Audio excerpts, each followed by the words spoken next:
Hello friends, welcome back to my YouTube channel. स्वागत है आपका अपने यूट्यूब चैनल पर। आज हम बात करने वाले हैं यूपी पुलिस कांस्टेबल के PYQ based previous year question के पेपर सेट 1 के बारे में। तो मैं ये सीरीज पूरे स्टार्ट कर दूंगा, तो 30 दिन में 30 पूरे सेट आएंगे यूपी पुलिस कांस्टेबल के रिलेटेड। तो आई होप आपको वीडियो पहले ही अच्छी लगेगी। वीडियो अच्छी लगे तो वीडियो को लाइक और चैनल को सब्सक्राइब अभी कर लीजिएगा, क्योंकि इस तरह की वीडियो हमारे चैनल पर आती ही रहती है। तो चलिए क्वेश्चन नंबर 1 की ओर चलते हैं। तो ये रहा क्वेश्चन नंबर 1, और क्वेश्चन नंबर 1 में पूछा गया है नादिर शाह ने किसके शासनकाल में भारत पर आक्रमण किया था। तो नादिर शाह ने किसके शासनकाल में भारत पर आक्रमण किया था। मोस्ट इंपॉर्टेंट क्वेश्चन है इतिहास के लहजे से, क्योंकि हम आज यूपी पुलिस के जितने भी जीके क्वेश्चन है उसके अंतर्गत ये इतिहास में मोस्ट इंपॉर्टेंट क्वेश्चनों में से एक है। तो नादिर शाह ने किसके शासनकाल में भारत पर आक्रमण किया था, तो किसके शासनकाल में, तो उत्तर हो जाएगा मोहम्मद शाह के शासनकाल में नादिर शाह ने भारत पर आक्रमण किया था। चलिए अगले क्वेश्चन की ओर। अगले क्वेश्चन में पूछा गया है किसने कहा था राजा को मंदिर का धन जब्त कर लेना चाहिए। किसने कहा था कि राजा को मंदिर का धन जब्त कर लेना चाहिए, तो किसने कहा था, कौटिल्य ने कहा था। मोस्ट इंपॉर्टेंट क्वेश्चन है, किसने कहा था कि राजा को मंदिर का धन जब्त कर लेना चाहिए, कौटिल्य ने कहा था। चलिए अगले क्वेश्चन की ओर। अगले क्वेश्चन में पूछा गया चंगेज खान ने किसके शासनकाल में भारत पर आक्रमण किया था। यह भी मोस्ट इंपॉर्टेंट क्वेश्चन है इतिहास के लहजे से। चंगेज खान ने किसके शासनकाल में भारत पर आक्रमण किया था, तो किसके शासनकाल में, इल्तुतमिश के शासनकाल में भारत पर आक्रमण किया था। किसने, चंगेज खान ने। चलिए अगले क्वेश्चन की ओर। अगले क्वेश्चन में पूछा गया वर्धमान को महावीर अथवा जिन क्यों कहा जाता था। मोस्ट इंपॉर्टेंट क्वेश्चन है, वर्धमान को महावीर अथवा जिन क्यों कहा जाता था, तो इसका राइट आंसर हो जाएगा सुख दुख पर विजय पाने के कारण। सुख दुख पर विजय पाने के कारण वर्धमान को महावीर अथवा जिन कहा जाता था। चलिए अगले क्वेश्चन की ओर। अगले क्वेश्चन में पूछा गया घसीटी बेगम, राजबल्लभ, शौकत जंग किसके प्रधान शत्रु थे। किसके प्रधान शत्रु थे, घसीटी बेगम, राजबल्लभ और शौकत जंग। तो वे थे सिराजुद्दौला के ये परम शत्रु थे। चलिए अगले क्वेश्चन की ओर। अगले क्वेश्चन में पूछा गया भारत के स्वतंत्रता संघर्ष के दौरान डिकेन एजुकेशनल सोसाइटी नामक संस्था की स्थापना किसने की थी। किसने की थी, भारत के स्वतंत्रता संघर्ष के दौरान डिकेन एजुकेशन सोसाइटी की स्थापना, तो वो की थी बाल गंगाधर तिलक जी ने। किसने की थी, बाल गंगाधर तिलक जी ने। किसकी की थी, डिकेन एजुकेशन सोसाइटी की। और कब, जब भारत की स्वतंत्रता का संघर्ष चल रहा था। चलिए अगले क्वेश्चन की ओर। अगले क्वेश्चन में पूछा गया 1857 के गदर के समय भारत का गवर्नर जनरल कौन था। मोस्ट इंपॉर्टेंट क्वेश्चन है कि 1857 की क्रांति के समय भारत का गवर्नर जनरल कौन था, तो इसका राइट आंसर हो जाएगा लॉर्ड कैनिंग। लॉर्ड कैनिंग थे हमारे भारत के गवर्नर जनरल जब हमारी 1857 की क्रांति चल रही थी। चलिए अगले क्वेश्चन की ओर। अगले क्वेश्चन में पूछा गया भारतीय राष्ट्रीय कांग्रेस के हरिपुरा अधिवेशन की अध्यक्षता किसने की थी। भारतीय राष्ट्रीय कांग्रेस के हरिपुरा अधिवेशन की अध्यक्षता किसने की थी, सुभाष चंद्र बोस जी ने की थी। क्या हो जाएगा राइट आंसर, सुभाष चंद्र बोस जी ने की थी। चलिए अगले क्वेश्चन की ओर। चौरी चौरा कांड कब हुआ था। मोस्ट इंपॉर्टेंट क्वेश्चन है, चौरी चौरा कांड कब हुआ था। सभी एग्जामों में, अधिकतर एग्जामों में इसको पूछा भी जाता है कि चौरी चौरा कांड कब हुआ था। तो ये हुआ था 4 फरवरी 1922 ईस्वी को। कब हुआ था, 4 फरवरी 1922 ईस्वी को। चौरी चौरा कांड 4 फरवरी 1922 को हुआ था। चलिए अगले क्वेश्चन की ओर। अगले क्वेश्चन में पूछा गया भारत भारतीयों के लिए नारा किस संस्था ने दिया था। भारत भारतीयों के लिए है नारा किस संस्था ने दिया था, तो ये दिया था आर्य समाज ने। आर्य समाज ने यह नारा दिया था कि भारत भारतीयों के लिए है। चलिए अगले क्वेश्चन की ओर। अगले क्वेश्चन में पूछा गया है सर्वोच्च न्यायालय द्वारा कितने प्रकार की रिटें यानी रिट जारी की जा सकती हैं। सर्वोच्च न्यायालय के द्वारा कितने प्रकार की रिटें जारी की जा सकती है, तो इसका राइट आंसर हो जाएगा 5 प्रकार की रिटें जारी कर सकता है। इंपॉर्टेंट क्वेश्चन है एग्जाम के लहजे से। कि अगला क्वेश्चन देखते हैं मौलिक कर्तव्यों यानी फंडामेंटल ड्यूटीज की संख्या कितनी है। इंपॉर्टेंट क्वेश्चन है कि मौलिक कर्तव्यों की संख्या कितनी है, तो उसका राइट आंसर हो जाएगा 10 मौलिक फंडामेंटल ड्यूटीज है जो मौलिक कर्तव्य। चलिए अगले क्वेश्चन की ओर। अगले क्वेश्चन की ओर। भारत के नियंत्रक एवं महालेखाकार की टिप्पणियों पर कार्रवाई करने का अंतिम उत्तरदायित्व किसका है। बताइए कि भारत के नियंत्रक और महालेखाकार की टिप्पणियों पर कार्रवाई करने का अंतिम उत्तरदायित्व किसका है, तो वह हमारे राष्ट्रपति प्रथम नागरिक जो हमारे भारत के राष्ट्रपति हैं वही केवल टिप्पणी कर सकते हैं। चलिए अगले क्वेश्चन की ओर। अगले क्वेश्चन में पूछा गया भारतीय संविधान के किस अनुच्छेद में ग्राम पंचायतों की विशिष्ट चर्चा है। मोस्ट इंपॉर्टेंट क्वेश्चन है यूपी पुलिस के लहजे के हिसाब से कि भारतीय संविधान के किस अनुच्छेद में ग्राम पंचायतों की विशिष्ट चर्चा है। तो इसका राइट आंसर हो जाएगा अनुच्छेद 40 में। अनुच्छेद 40 में भारतीय संविधान के किस अनुच्छेद में ग्राम पंचायतों की विशिष्ट चर्चा है, तो वो किस में हो जाएगा, अनुच्छेद 40 में। चलिए अगले क्वेश्चन की ओर। अगले क्वेश्चन में पूछा गया है नियंत्रक एवं महालेख परीक्षक, कंप्ट्रोलर एवं ऑडिटर जनरल की व्यवस्था भारतीय संविधान के किस अनुच्छेद में की गई है। भारतीय संविधान के किस अनुच्छेद में की गई है। कंप्ट्रोलर एंड ऑडिटर जनरल यानी नियंत्रक एवं महालेख परीक्षा की व्यवस्था भारतीय संविधान के किस अनुच्छेद में की गई है, तो अनुच्छेद 148 से 151 के अंतर्गत की गई है। चलिए अगले क्वेश्चन की ओर। म्यांमार की सीमा में से मिलने वाले भारतीय राज्य है। म्यांमार की सीमा से मिलने वाले भारतीय राज्य कौन कौन। मिजोरम, मणिपुर, नागालैंड तथा अरुणाचल प्रदेश, ये ऐसे 4 राज्य हैं जो म्यांमार की सीमा से मिलते हैं। ठीक है, हमारे भारतीय राज्य मिजोरम, मणिपुर, नागालैंड और अरुणाचल प्रदेश म्यांमार की सीमा से मिलते हैं। चलिए अगले क्वेश्चन की ओर, इंपॉर्टेंट क्वेश्चन भी है। चलिए अगले क्वेश्चन की ओर। अगले क्वेश्चन पूछा गया भारत की सबसे लंबी सुरंग जवाहर सुरंग किस राज्य में है। बताइए भारत की सबसे लंबी सुरंग और जवाहर सुरंग जो है वो किस राज्य में है, तो वह है जम्मू कश्मीर राज्य में। मोस्ट इंपॉर्टेंट क्वेश्चन है, किस राज्य में सबसे बड़ी सुरंग, जम्मू कश्मीर, उसका नाम क्या है, जवाहर सुरंग। याद कर लीजिएगा, जवाहर सुरंग सबसे बड़ी सुरंग है हमारे भारत की। चलिए अगले क्वेश्चन की ओर।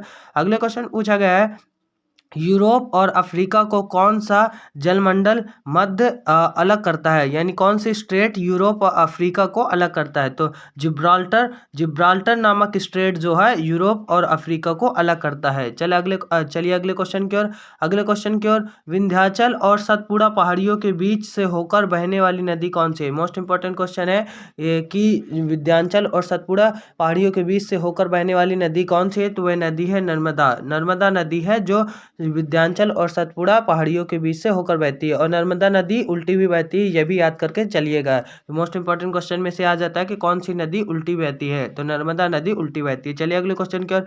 अगले क्वेश्चन में पूछा गया है कौन सी बैंक विदेश मुद्रा एवं अकाउंट्स ऑपरेट करने के लिए अधिकृत है। कौन सी बैंक विदेश मुद्रा अकाउंट्स ऑपरेट करने के लिए अधिकृत है, तो इसका राइट आंसर हो जाएगा केवल राष्ट्रीयकृत बैंकें। केवल राष्ट्रीयकृत बैंकें ही विदेशी मुद्रा अकाउंट्स ऑपरेट कर सकती हैं। चलिए अगले क्वेश्चन की ओर। अगले क्वेश्चन पूछा गया है इन्वेस्ट प्रोटेक्शन फंड किस संस्था ने स्थापित किया।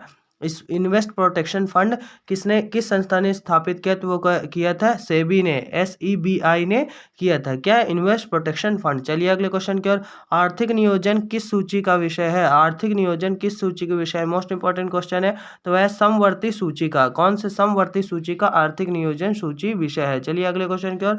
अगले क्वेश्चन पूछा गया किस समिति ने कृषि जोतों यानी एग्रीकल्चर होल्डिंग पर कर लगाने की संतुष्टि की थी। किस समिति ने कृषि जोतों यानी एग्रीकल्चर होल्डिंग्स पर कर लगाने की स्तुति की थी, यानी टैक्स लगाने की संतुष्टि की थी, तो किसने, राज्य समिति ने ये कहा था कि एग्रीकल्चर होल्डिंग पर कर लगाया जाए। चलिए अगले क्वेश्चन की ओर।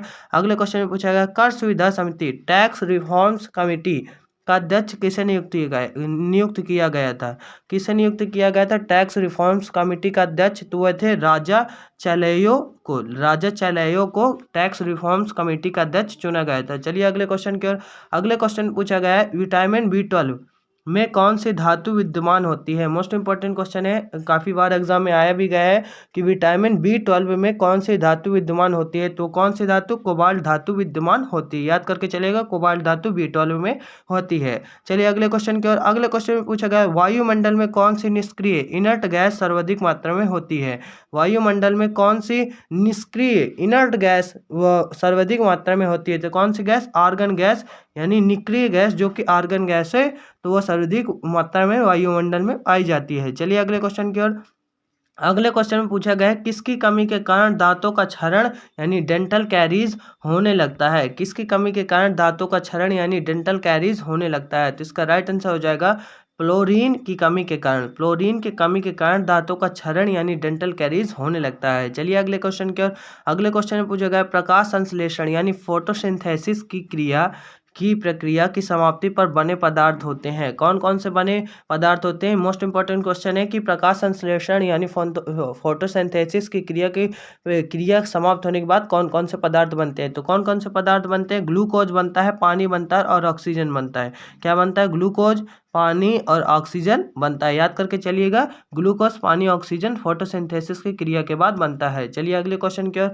अगले क्वेश्चन में पूछा गया निकट दृष्टि यानी मायोपिया के दोष के निवारण के लिए किस प्रकार के लेंस का चश्मा दिया जाता है? याद रखिएगा, निकट दृष्टि दोष के लिए यानी निकट दृष्टि दोष यानी मायोपिया के दोष के निवारण के लिए किस प्रकार का लेंस उपयोग किया जाता है? बताइए। तो इसके लिए उत्तल लेंस दूर के लिए और अवतल लेंस पास के लिए, यानी कि निकट दृष्टि दोष के लिए अवतल लेंस यानी कॉनकेव लेंस का प्रयोग किया जाता है। मोस्ट इंपोर्टेंट क्वेश्चन है। दूर दृष्टि दोष के लिए उत्तल लेंस का उपयोग करते हैं और निकट दृष्टि दोष के लिए अवतल लेंस का उपयोग करते हैं। चलिए अगले क्वेश्चन की ओर। अगले क्वेश्चन में पूछा गया कोई व्यक्ति दूर की वस्तुओं को तो स्पष्ट देख सकता है परंतु पास की वस्तुओं को स्पष्ट नहीं देखने में कठिनाई अनुभव करता है, तो इस प्रकार के दोष को दृष्टि दोष को क्या कहते हैं? तो इस प्रकार के दृष्टि दोष को क्या कहते हैं? दूर दृष्टि यानी हाइपरमेट्रोपिया का दोष कहते हैं। हाइपरमेट्रोपिया यानी दूर दृष्टि दोष कहते हैं। अगर कोई व्यक्ति दूर की वस्तु को तो स्पष्ट देख सकता है लेकिन पास को नहीं देख सकता, उसको क्या कहते हैं? दूर दृष्टि दोष। और जो पास की देख लेता हो और दूर की नहीं देख सकता तो वो निकट दृष्टि दोष कहलाता है। चलिए अगले क्वेश्चन की ओर। अगले क्वेश्चन में पूछा गया कुंड्रापुर एवं करवार कच्छ वनस्पति स्थान यानी मैंग्रोव साइट्स स्थित है। कहाँ स्थित है? कुंड्रापुर एवं करवार कच्छ वनस्पति स्थान, तो वह कहाँ स्थित है? कर्नाटक राज्य में स्थित है। कुंड्रापुर एवं करवार कच्छ वनस्पति संस्थान। चलिए अगले क्वेश्चन की ओर। अगले क्वेश्चन पूछा गया संयुक्त राष्ट्र संघ यानी यूएनओ की स्थापना कब हुई थी?